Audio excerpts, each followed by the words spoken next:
బొజ్జ Bhikshamaiah YouTube channel కు స్వాగతం సుస్వాగతం.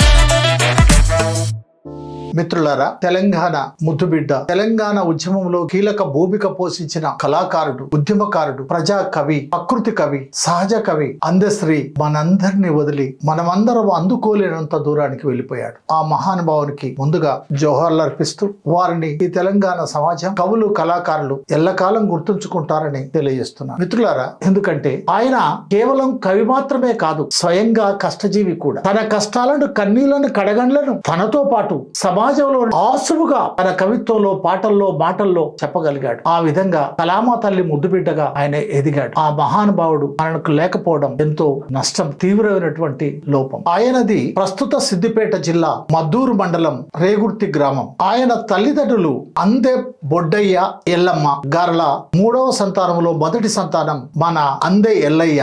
6 ఏళ్ల వయసు నుండి దొరలు, పటేళ్లు, రైతుల వద్ద పాలేరుగా మారాడు. పశువులు కాశాడు, గొర్రెలు కాశాడు. వాళ్ళ ఇళ్లలో ఇట్టి సాకిరి చేశాడు. పసితనము వసివాడిపోయింది, మసిబారిపోయింది. 10 సంవత్సరాల వయసు తర్వాత భవన నిర్మాణ కార్మికుడుగా అందరితో పాటు తాను కూడా నిజామాబాద్ వెళ్ళాడు. అక్కడ భవన నిర్మాణ కూలీగా పనిచేస్తూ ఆసులుగా రామాయణం, మహాభారతం కథలుగా చెప్తూ పాటలు పాడేవారు. ఒకనాడు ఆయన పాడుతున్నటువంటి పాటలను నిజామాబాద్ లోని శృంగేరి మఠానికి చెందిన శంకర్ మహారాజ్ చెవిలో పడ్డాయి. వెంటనే మన అందే ఎల్లయ్యను చేరదీసి ఆయన వినచొంపుగా ఉండేటువంటి ఆయన రాగాన్ని విని ముగ్ధుడై, ఇక నుండి నీవు అందే వెళ్ళయ్యవు కాదు, నీవు అందశ్రీవి అని అంద ఎల్లయ్య పేరును అందశ్రీగా మార్చేశాడు. అంతేకాదు, నీవు పాత పాటలు పాడొద్దు, నీవు ఎంగిలి పాటలు పాడొద్దు, నీవు బతుకు తెరువు గురించి పాటలు పాడు, భవిష్యత్తు గురించి పాటలు పాడు, సమాజం గురించి పాటలు పాడు, నీవెదుర్కొన్నటువంటి సమస్యల గురించి పాడు అని ఆ శృంగేరి మఠాధిపతి స్వామి గారు తెలియజేశారు. అప్పటి నుండి అది మొదలు